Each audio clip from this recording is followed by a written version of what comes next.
Guys, welcome back to my channel. I hope every single person is doing great. As you all know, today is Friday and the time duration is around 10:40 a.m. in the morning. And today I'm talking about this particular VFS appointment scenario. और अभी मैं जो VFS appointment की बात करूँगा और इसके अलावा जो पोलिंग प्रोसेस है उसके बारे में बात करने जा रहा हूँ, स्पेशली नेपाल लोकेशन के लिए।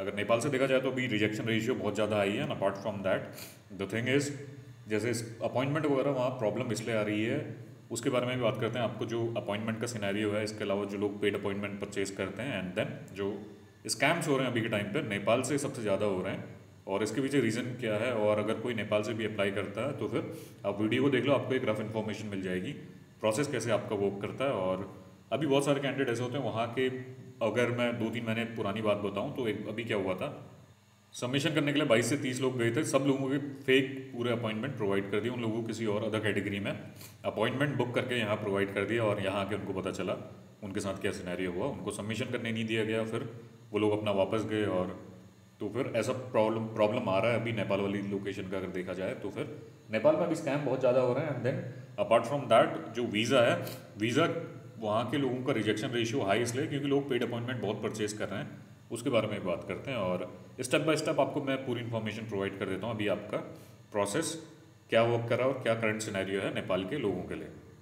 अगर मेजरली देखा जाए, अगर इंडिया के अलावा अगर जैसे नेपाल से लोग आते हैं, नेपाल के अलावा अफगानिस्तान, मालदीव, श्रीलंका, बांग्लादेश और अपना एक लोकेशन और थी, यहाँ के जो कैंडिडेट आते हैं इनका सबमिशन क्या होता है, नॉर्थ जुरिडिक्शन के अंदर होता है। अगर आप इंडिया आते हैं तो इंडिया में आपकी जो प्रीफर्ड लोकेशन होती है न्यू दिल्ली लोकेशन होती है। अगर आप फ्लाइट वगैरह भी लेते हैं तो न्यू दिल्ली का आप अपना टिकट वगैरह बुक करते हैं, फ्लाइट वगैरह लेते हैं तो न्यू दिल्ली में आप हॉल्ट करते हैं और वहाँ पे VFS सेंटर है तो आपके लिए near by location new Delhi रहती है। अपार्ट फ्रॉम दैट अगर मैं अदर लोकेशन की बात करूँ तो नॉर्थ में आप कहीं भी सबमिशन कर सकते हैं। लोगों का जो प्रीफर्ड डेस्टिनेशन होता है दैट इज़, एक तो आप न्यू दिल्ली लोकेशन के अंदर करते हैं और इसके अलावा चंडीगढ़ में भी बहुत सारे लोग अपना सबमिशन करते हैं। और इसके अलावा अगर देखा जाए जयपुर में भी हो जाएगा और नॉर्थ के अंदर जितने भी सेंटर्स हैं आप वहाँ पर अपना सबमिशन कर सकते हैं। But as per my opinion आप लोगों के लिए न्यू दिल्ली लोकेशन प्रीफर्ड रहेगा। अगर इसके अलावा अगर वहाँ पे ओपन नहीं होते तो चंडीगढ़ में आप देख लो, क्योंकि आपके लिए नियर बाई पड़ता है। अगर आप कोई और कंट्री से इंडिया में अपना सबमिशन करने के लिए आते हैं, जैसा ट्रीटी साइन हुई है उसके बिहाफ में, या फिर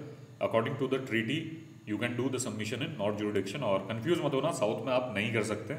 साउथ का आपका ओनली इंडिया के अंदर जो साउथ के कैंडिडेट हैं उनके लिए है, नॉर्थ में आप सबमिशन कर सकते हैं। और इसके अलावा अभी नेपाल की पर्टिकुलरली बात करूँ तो वीज़ा रेशियो वहाँ का उतना सही नहीं है, क्योंकि अभी रिजेक्शन रेशियो बहुत ज़्यादा हाई इसलिए है क्योंकि नेपाल जो लोकेशन है वहाँ से बहुत सारे कैंडिडेट क्या करते हैं, पेड अपॉइंटमेंट अपने परचेज करते हैं और सबमिशन कर रहे हैं। और उसके बाद क्या हो रहा है उसके बारे में आपको बताता हूँ। अगर आप पेड अपॉइंटमेंट कभी भी परचेज करते हैं तो उसमें जो सिनेरियो ऐसा होता है, अगर 20 कैंडिडेट अपना पेड अपॉइंटमेंट परचेज करते हैं जिनका जेन्युइन जिनको मिल जाता है, उसके बाद जो रेशियो क्या होता है उसमें 2-3 कैंडिडेट का ही लग पाता है बहुत मुश्किल से।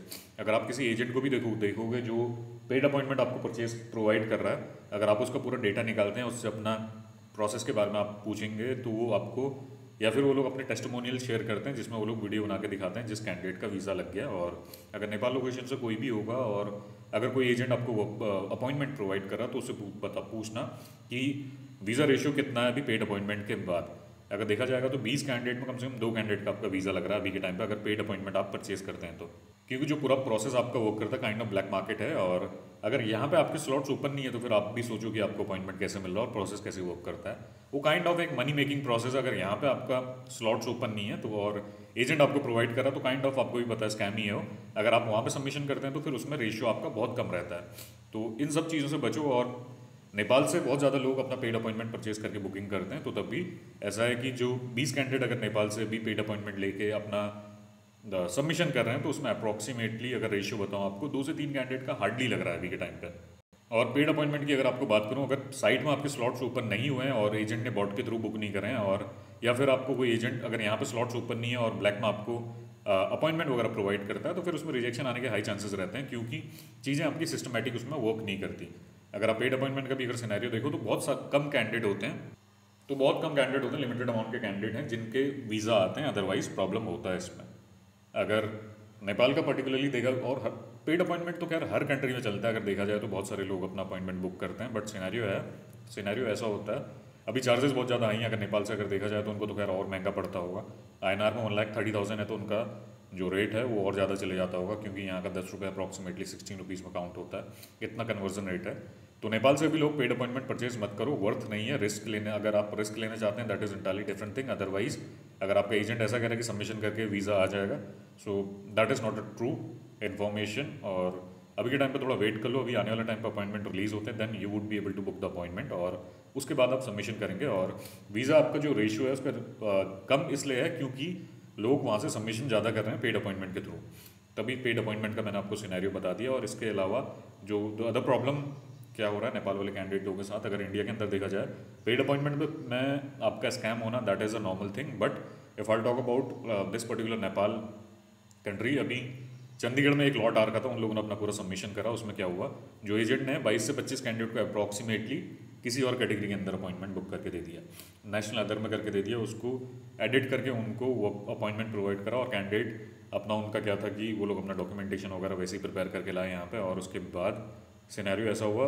वहाँ पे उनको अंदर एंटरटेन नहीं करते अगर आपका रॉन्ग कैटेगरी के अंदर अपॉइंटमेंट बुक हुआ है। और नेपाल के अंदर से भी स्कैम ज़्यादा हो रहा है, अगर अपॉइंटमेंट वाले में आप देखा जाए तो बहुत सारे कैंडिडेट नेपाल के ऐसे होते हैं कि इंडिया से भी परचेज करते हैं अपॉइंटमेंट। स्कैम तो खैर हर जगह आपका चलता है, और अगर पेड अपॉइंटमेंट वाला प्रोसेस है तो उसमें कम से कम आपका 40 to 60% आपके साथ स्कैम हो जाता है। जो एजेंट क्या करता है, आपको रॉन्ग डॉक्यूमेंटेशन या फिर किसी और कैटेगरी के अंदर अपॉइंटमेंट बुक करके दे देता है। उसमें आपका जो वेस्ट क्या होता है आपको बताता हूँ मैं। टाइम आपका बर्बाद होता है, पैसे बर्बाद होते हैं, इसके अलावा जो इंश्योरेंस आप परचेज करते हैं वो भी एक्सपायर हो जाएगा, क्योंकि उस टाइम पे जो आप डॉक्यूमेंट प्रिपेयर करते हैं, आप जो फाइलिंग कराते हैं, 15 से 20 हज़ार रुपये उसका चार्ज है, लेटर ऑन इंश्योरेंस का आपका चार्ज है, और डमी टिकट का आपका चार्ज रहेगा। एंड देन आप यहाँ पर आते हैं वीज़ा अंदर, तो खैर वीज़ा एप्लीकेशन जो आपकी फ़ीस रहती है वो तो खैर बच जाएगी, क्योंकि आपको सबमिशन नहीं करने दिया जाएगा इसमें। और इसके बाद जो चार्जेस हैं, अगर आप देख रहे हैं अगर नेपाल से हैं तो फिर आपका तो खैर ज़्यादा चार्जेस रहता है, क्योंकि जो करेंसी है, करेंसी INR, इंडिया INR थोड़ा पावरफुल है, तो फिर आपको ज़्यादा अमाउंट पे करना पड़ता है। द थिंग इज़ अगर INR में देखा जाए आपको अप्रॉक्सीमेटली 2-1 लाख रुपए का नुकसान हो जाएगा। तो right now do one thing, paid appointment purchase मत करो। और अगर कोई आपका जेन्युइन एजेंट है उससे भी आप बुक कर रहे हैं तो हाई चांसेस हैं कि रिजेक्शन आएगा आपका। वीज़ा रेशियो अभी पेड अपॉइंटमेंट का उतना सही है, जब मैनुअल ओपन होते हैं उस टाइम पे आप बुक करो। और उस टाइम पे अगर आपको कोई बॉट के थ्रू बुक करके दे रहा that is entirely different thing. और अगर साइट में ही आपके अपॉइंटमेंट ओपन नहीं हुए तो फिर उस टाइम पे वीज़ा रेशियो आपका थोड़ा डाउन हो जाता है, क्योंकि एम्बेसी को भी पता है वो लोग पर्टिकुलर ज्यूरिडिक्शन के लिए अपॉइंटमेंट रिलीज ही नहीं करें तो फिर कैंडिडेट के पास कैसे आ रहा है अपॉइंटमेंट। उनके पास भी पूरा एक रिकॉर्ड है, और उसके बेसिस में उनको भी पता है कि कैसे प्रोसेस वर्क कर रहा है, और उसमें जो आपके चांसेस होते हैं वो वेरी लो हो जाते हैं, chances are very low. So do one thing, paid appointment में इतना फोकस मत करो। अगर नेपाल से हो wait for a while, otherwise apply for some other location, कहीं और के लिए अप्लाई कर दो, यूरोप के अंदर या फिर कोई और कंट्री के अंदर, क्योंकि ऐसा होगा अभी 2 से 3% आपके चांसेस हैं अगर पेड अपॉइंटमेंट लेके अपना सबमिशन करते हैं तो वीज़ा लगने के। और अगर देखा जाए 2-1 लाख रुपए अपना सेव करो, कहीं और के लिए अप्लाई करो जहाँ पे चांसेस ज़्यादा हैं। पोलैंड में पैसा इन्वेस्ट मत करो अभी, पेड अपॉइंटमेंट लेने के बाद सबमिशन मत करो। अगर मैनुअल मिलता है that is entirely different thing, 900 रुपये का आपका अपॉइंटमेंट है, अगर आप मैनुअल बुक कर पाते हैं तो सही है, अदरवाइज अभी के टाइम पे थोड़ा वेट कर लो। आने वाले टाइम पे मार्च वाले टाइम पे अपॉइंटमेंट दोबारा रिलीज़ होंगे, उस टाइम पे आप क्या करना, अपना अपॉइंटमेंट बुक कर लेना। एंड द थिंग इज़ इससे पहले आपको एक काम और करना पड़ेगा, VFS वालों से कोऑर्डिनेट करो, OTP नहीं आ रहा आपके उसमें, और OTP का थोड़ा इशू हो रहा, तो थोड़ा इससे आपको प्रॉब्लम होगा। तो जो अपना एम्बेसी है उनको ईमेल मार्क करो और फॉलोअप लेते रहो जब तक ये प्रॉब्लम रिजॉल्व नहीं होता, अदरवाइज ये पूरा स्ट्रेच होता रहेगा और आपको रिजोल्यूशन नहीं मिलेगा। मार्च अप्रैल का टाइम भी लग सकता है इसको ठीक होने में। अगर आप लॉगिन कर पा रहे हैं तो सही है, अदरवाइज अगर लॉगिन इशू है, डू वन थिंग, एम्बेसी वालों से कोऑर्डिनेट करो और इस प्रोसेस को आप जितनी जल्दी अगर रिजॉल्व होगा तो सही है, फिर मैनुअल अपना बुक करना देखो। और पेड अपॉइंटमेंट में भी रिलाई मत करो अगर रिस्क नहीं लेना चाहते हो तो। If you are willing to take the risk that is entirely different thing. और अभी नेपाल के अंदर का क्या सिनेरियो है उसके बारे में मैंने आपको बता दिया। और स्कैम ज़्यादा हो रहे हैं। पोलैंड जो पेड अपॉइंटमेंट है, बहुत लोग बल्क में परचेज कर रहे हैं पेड अपॉइंटमेंट, और रिजेक्शन भी उसी रेट से आ रहे हैं। अगर 20 कैंडिडेट अप्लाई करते हैं तो अप्रॉक्सीमेटली 2 कैंडिडेट का वीज़ा लग गया तो लग गया, अदरवाइज 18 कैंडिडेट हैं, इतने लोगों का रिजेक्शन आ रहा है अभी के टाइम पे।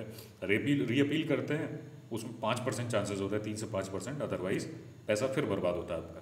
तो इन सब चीज़ों से थोड़ा आप बचो। और इसके अलावा द अदर थिंग इज़, एक इन्फॉर्मेशन आपके साथ और शेयर करनी थी प्रोसेस के बारे में। अगर जो आपको एजेंट अपना अपॉइंटमेंट प्रोवाइड करा तो उसके टेस्टिमोनियल अगर आप उससे देखो कि पुराने कितने कैंडिडेट के उसने सबमिशन करा रखे हैं और कितने के वीज़ा लगे हैं, एक बार रेशियो पूछ लेना, वो आपको बता देगा। अगर 20-30 कैंडिडेट हैं उसमें 2 लोगों का जो रिजेक्शन आता है, वो लोग जो 2 लोगों का उनका सबमिशन का रिपोर्ट आती है जिसमें वीज़ा लग जाता है, वो लोग उसको ही शेयर करते हैं और कैंडिडेट लोगों के साथ भी। और जो 18 कैंडिडेट है जिनको 2 लाख रुपए का नुकसान हो गया, उसके बारे में कोई भी एजेंट आपको इन्फॉर्मेशन प्रोवाइड नहीं करेगा। तो अभी for right now paid appointment के लिए big no from my end wait for a while. और आने वाले टाइम पे अगर सिनेरियो सही होगा, मार्च अप्रैल वाले टाइम पे आपके जो अपॉइंटमेंट है, अपॉइंटमेंट के रेट भी कम हो जाते हैं। और अगर मैनुअल ओपन होते हैं तो फिर यहाँ से उस टाइम पे वीज़ा लगने के आपके चांसेस रहते हैं। अगर आप भी एक चीज़ को पूरा अगर प्रोसेस के बारे में आपको बताऊँ, अगर यहाँ पे स्लॉट्स ओपन ही नहीं है तो फिर आप सबमिशन करोगे तो फिर वीज़ा लगने के कितने चांसेस होंगे। एम्बेसी को भी पता है कि उन लोगों ने अपने एंड से अपॉइंटमेंट रिलीज़ नहीं करे, और कैंडिडेट ने कैसे अपॉइंटमेंट बुक कर रखा उनको भी पता है। So they know every single thing, that is a money making process, nothing else. पैसा बनाने वाला प्रोसेस है। अगर यहाँ पे स्लॉट्स ओपन नहीं है, आपके मैनुअल ओपन नहीं होते, तो फिर उसके बाद अपॉइंटमेंट बुक करने का कोई फ़ायदा नहीं है, क्योंकि रिजेक्शन रेशियो उस टाइम पे बहुत ज़्यादा हाई चले जाता है। तो ये सारी चीज़ों को आप पूरा चेक करो और उसके बेसिस पर अपना प्रोसेस आगे बढ़ाना। अदरवाइज़ आपका 2 से 3 लाख रुपये पूरा बर्बाद हो जाएगा। अगर इंडिया का 2 लाख रुपये है तो आपका 2.5, 3, 3.5 इतना चले जाएगा। तो फिर इतना अमाउंट सेव करो, कहीं और के लिए अप्लाई करो, यूरोप में सर्बिया देख लो या सम अदर लोकेशन देख लो, उसमें आपका ऐसा रहेगा। उसमें ऐसा तो होगा कि आपके वीज़ा लगने के चांसेस होंगे। कोई अच्छा कंसल्टेंट पकड़ो जो आपको वहाँ पहुँचा दे, एक आध एक साल वहाँ पे काम करो, then relocate to Schengen zone. अभी के टाइम पे ऐसा होगा, पोलैंड में पेड अपॉइंटमेंट के लिए रिस्क लोगे, अगर वीज़ा नहीं आया तो 3, 3.5, 4 लाख रुपए का आपको INR में आपको लॉस हो जाता है। फिर आपको क्या होगा, फिर कहीं और के लिए अप्लाई करना पड़ेगा और जो आउटकम होगा उसका निल रहेगा। तो इन सब चीज़ों को देखो और उसके बाद अपना प्रोसेस आगे बढ़ाओ। जो वीडियो थी स्पेशली अभी पेड अपॉइंटमेंट के रिगार्डिंग थी, और नेपाल लोकेशन को मैंने इसमें मेनली उसके रिगार्डिंग इन्फॉर्मेशन शेयर करी थी, क्योंकि कैंडिडेट वहाँ के बहुत सारे कैंडिडेट ऐसे हैं जिनको प्रॉब्लम फेस हुआ है और बहुत लोगों को हैवी लॉस हो रहा है अभी के टाइम पे। तो आने वाले टाइम पे अगर वीडियो को देखोगे तो एक आपको आइडिया मिल जाएगा प्रोसेस के रिगार्डिंग, और फिर आपको पता चलेगा कैसे आपको आगे फॉरवर्ड अपना प्रोसीड करना है। क्योंकि अगर जो एजेंट लोग हैं, एजेंट लोगों का काम ही ऐसा है कि आपको अपॉइंटमेंट दिलाना, क्योंकि उनका बिजनेस है, they are earning money out of it. तो वो लोग आपको कभी ये रियलिटी नहीं बताएंगे क्या प्रोसेस में अभी चल रहा है। So that's all for now. अगर कुछ क्वेरीज वगैरह हैं तो आप मेरे को रीच आउट कर सकते हैं। Thank you guys.